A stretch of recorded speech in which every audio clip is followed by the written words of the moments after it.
Benvenuti amici della Gazzetta Sarda e di Catalan TV per questo nuovo appuntamento nella terra dei nuraghes. Oggi siamo in un luogo meraviglioso, a pochi chilometri da Orune, e stiamo per incontrare il rapporto tra uomo e natura, riflesso nella storia, nell'archeologia della Sardegna, in quel di Sudempiesu. Sì, la fonte sacra nuragica, un unicum e un gioiello per tutta la comunità sarda, per tutto il bacino del Mediterraneo, per questa cultura antica che dal nuragico arriva ed è arrivata a noi grazie al lavoro degli uomini moderni e degli archeologi, e per cui andiamo e scopriamo i segreti dell'acqua e dell'archeologia qui a Sudempiesu. Andiamo.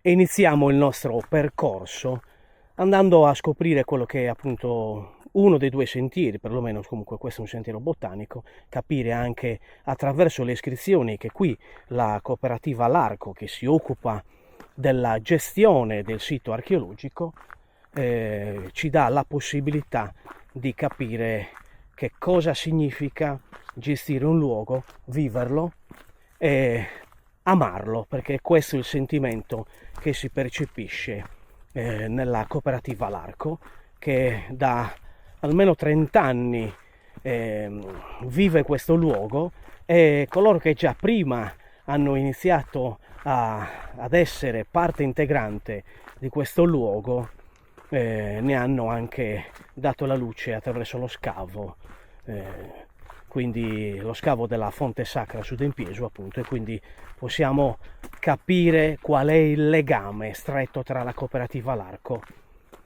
questo luogo ambientale, questo ambiente di natura rigogliosa, bellissima, dei profumi veramente intensi, che anche in una stagione autunnale riescono veramente a destare emozioni, e poi ovviamente non di meno il luogo stesso che andremo a visitare. Il luogo è fruibile assolutamente, potete venire tranquillamente anche con i vostri cari, ovviamente alcune tipologie di persone che hanno delle disabilità difficilmente possono magari interagire appieno con il luogo, ma come vedete è molto agevole, quindi anche i bambini e anche comunque degli anziani possono tranquillamente venire.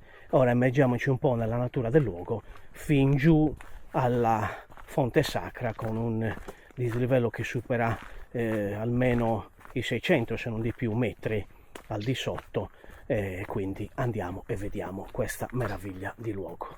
Guardate.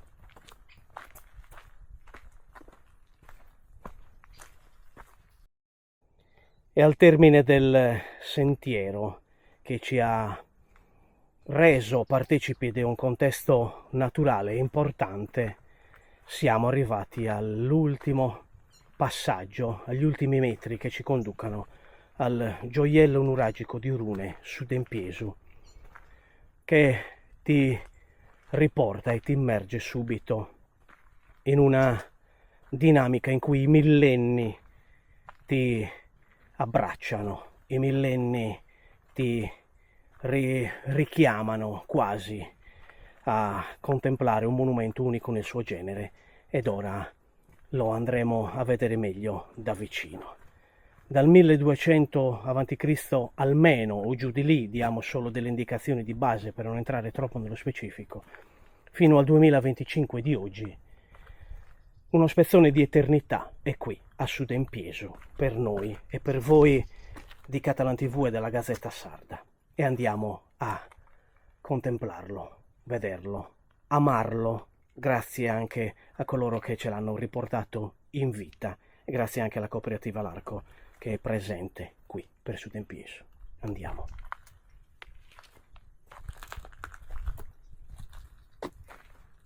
Come già vedete nel paramento, possiamo chiamarlo esterno per capirci, del tempio vero e proprio, c'è quella che è un'altra condizione architettonica di decantazione dell'acqua che vedremo arrivare proprio dalla fonte, quindi dalla sorgente stessa di Sudempiesu. Vedete il taglio della pietra in caratteristica isodoma, come si dice appunto in termine tecnico, che ci fa capire quanto i nuragici erano mastros de pedra, erano intelligentemente riflessi e rivolti alla conoscenza del territorio, del materiale e anche alla spiritualità che volevano concedere a loro stessi e oggi a noi. Meraviglia delle meraviglie, ed entriamo in quello che è il cuore del santuario nuragico della fonte sacra. Una pietra, vediamo, anche trachitica, ma anche una pietra del luogo, che è quella dello scisto. E ora osserviamo la meraviglia di Sudempieso.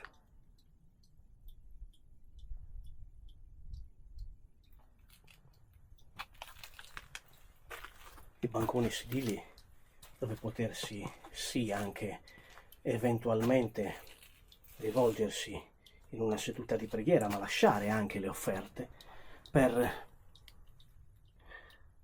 quello che è elemento forse primario di tutto il monumento, che è l'elemento dell'acqua, e ce lo godiamo in questo momento con il suono unico della goccia d'acqua.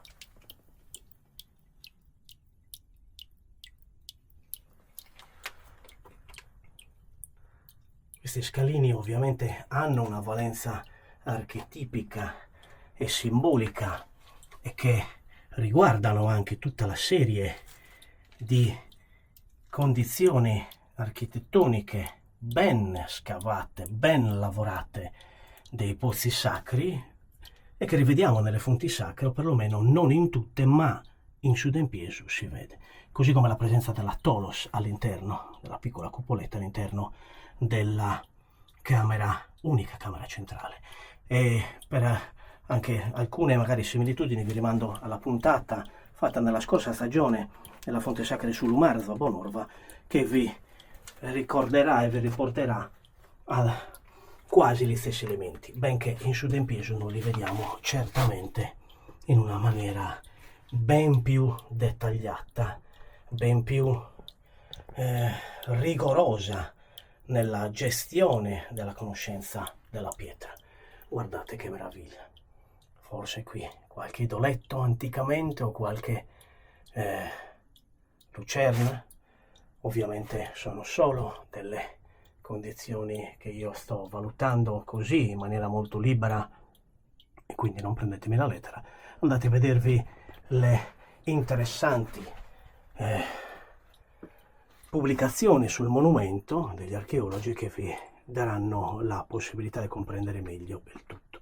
Come vedete, anche questi due elementi architettonici ad arco che condizionano la struttura che anticamente era chiusa, non svettata come la vediamo oggi, e che condizionano, come appunto vi dicevo, ad una maggiore stabilità e chissà, forse anche ad una condizione spirituale che noi magari non possiamo ovviamente decifrare e quindi anche avvalorare, e possiamo solo osservare dal punto di vista architettonico.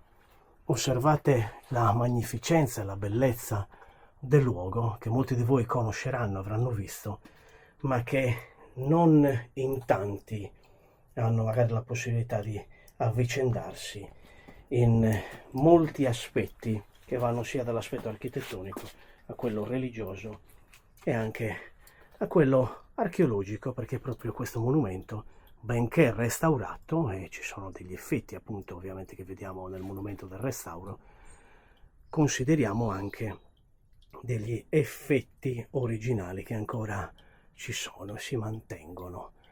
La struttura era chiusa e c'era anche un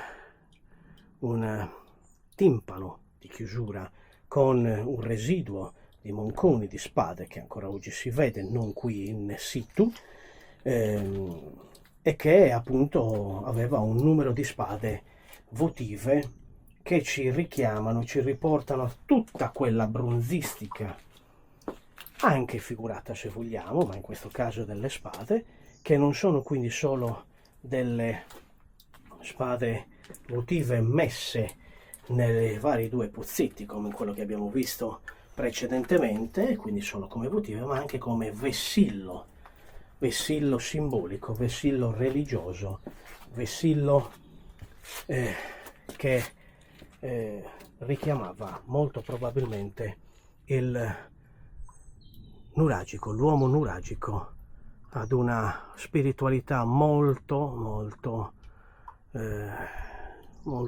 particolare, approfondita, molto variegata probabilmente. E come vedete la bellezza del sito è indescrivibile. Continuiamo il nostro percorso. E mi ha raggiunto, e quindi lo ringrazio, Salvatore Farina della cooperativa L'Arco, che ci farà vedere alcuni aspetti che io non vi ho descritto, che sono molto importanti, veramente di grande valenza archeologica e del monumento stesso, per cui Salvatore, benvenuto qui nella Ciao. terra dei Nuraghes, avvicinati un po' di più verso qui da noi, resta in camera come appunto diciamo noi in gergo. Ora ci fai vedere qualcosa un po' di particolare, ti farò qualche piccola domanda e tu certamente, indubbiamente ci saprai dire qualcosa di più. Quindi andiamo e vediamo con Salvatore che cosa nasconde su Tempieso. Allora Salvatore, adesso noi saliamo un po' qua su, vero? E andiamo a vedere una cosa particolare. Me lo dici fra poco, andiamo, Certo. accompagnami.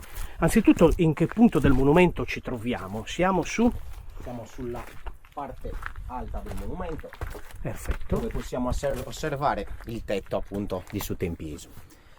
C'è da dire innanzitutto che la fonte di Sutempieso è l'unica fonte rimasta con la copertura.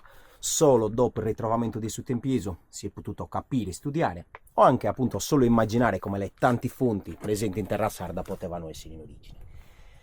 Le particolarità sono tante.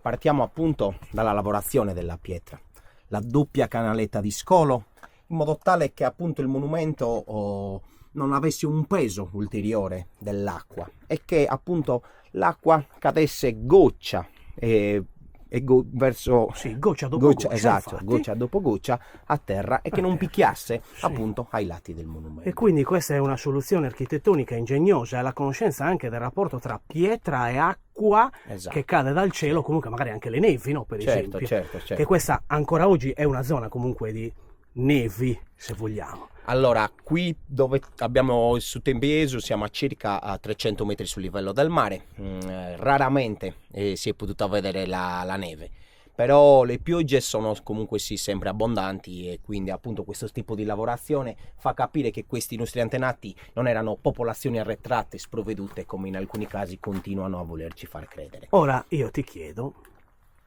questo, io so di cosa si tratta, ce n'è anche un altro, lo vediamo in questo punto, almeno un altro, ma forse ce n'era un altro se non ricordo male. Lì in alto c'è anche eccolo là in fondo, che forse dopo magari con qualche altro tipo di immagine facciamo vedere di che cosa si tratta esattamente. Allora, per quanto riguarda questi bozzi, chiamiamoli in questo modo, abbiamo due tesi. Una prima tesi che forse è anche quella più scartata è che venivano utilizzati e servissero per il trasporto di blocchi, però ripeto è una tesi che non ha una grande importanza, ma che appunto è stata abbandonata dagli studiosi che si sono occupati del sito. Si pensa che avessero un bel significato, ovvero rappresentassero il seno materno e che appunto come tutte le costruzioni del periodo nuragico il maschile e il femminile presenti appunto nelle nostre costruzioni. Lo vediamo anche nei bettili per esempio, certo. Soprattutto, che poi vedremo in qualche altra puntata della Terra dei Nuraghes, ma anche in altri templi, non so, Posto Sacro Irru per esempio. Quindi qui a Sutempieso sono presenti e quindi dovrebbero riportarci a questa memoria. Esatto.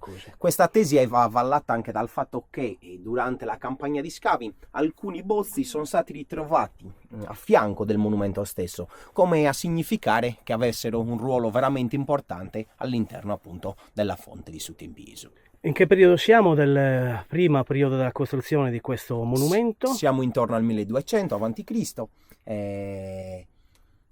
parliamo appunto del periodo nuragico, è il periodo che c'è il boom di costruzioni riguardanti appunto le fonti che riguardano appunto il culto delle acque. Bene, adesso ci spostiamo di nuovo all'interno del cuore vero e proprio del monumento e andiamo, così ci dirai altre cose molto importanti. Nel frattempo io accompagno i nostri telespettatori a un'altra panoramica del monumento da questa parte.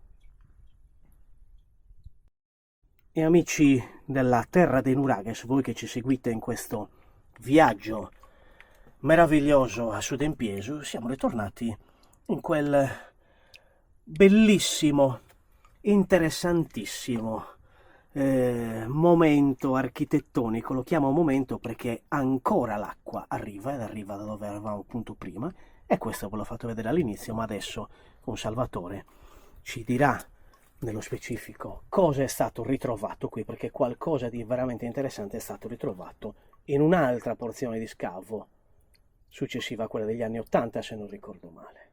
Sì, siamo in prossimità del secondo pozzetto, dove appunto l'acqua scorre attraverso una canaletta, ed è qui che venivano depositati i numerosi oggetti votivi. Si passa da quelli più semplici, anelli, spilloni o spadette, e finiamo con i famosi bronziti. E qui che sono stati ritrovati molto particolari la coppia di offerenti. E qui perché è particolare? È raro, quasi impossibile trovare una coppia nel periodo nuragico. Solitamente o viene riprodotto la donna oppure viene riprodotto l'uomo. Qui appunto la coppia come a significare che quest'acqua fosse portatrice di vita, fosse portatrice e il significato fosse quello gestazionale, diciamo, comunque riguardante l'uomo e la donna e il proprio figlio. Quindi la bronzistica figurata, che avviene in un periodo un po' più tardo rispetto all'effettiva edificazione di questo monumento, a dimostrazione appunto che la fonte, la frequentazione, esatto, il ruolo ancora importante nei diverse centinaia di anni che passano appunto dalla prima edificazione del monumento fino alla bronzistica figurata nuragica, quindi a testimonianza che tutta la spiritualità e le persone qui sarde, o anche qualcuno viaggiatore da fuori ci sarà stato, che ha continuato a lasciare la sua traccia. L'acqua portatrice di fertilità, e lo dimostra appunto questo tipo di bronzetto, questa coppia che è stata ritrovata qui a Sud Empiesu. L'acqua fonte di vita, l'acqua fonte di fertilità e spiritualità, un contatto diretto con quello che è l'elemento primordiale della vita umana. E adesso andremo in chiusura di questa puntata. Amici della Terra dei Nurages, siamo arrivati alla fine di questo percorso che ha intrecciato un po' di poetica, ma l'archeologia presente, grazie anche a Salvatore qui, che ci ha permesso di comprendere meglio le dinamiche e le vicende storiche e archeologiche del monumento.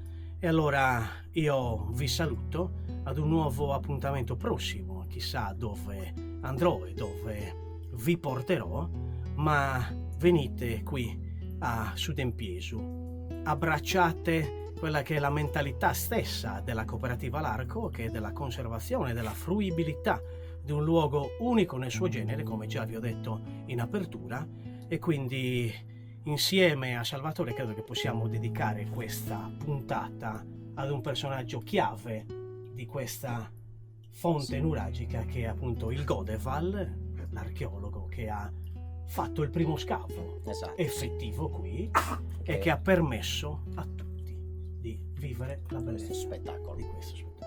Io ti ringrazio, è stato un piacere, ti saluto e resterò ancora a godermi un po' il posto, il luogo. E allora un saluto a tutti voi nella Terra dei Nurages, Catalan TV, canale 15, pagina Facebook della Gazzetta Sarda. Ad un prossimo viaggio, un saluto a tutti voi. Arrivederci.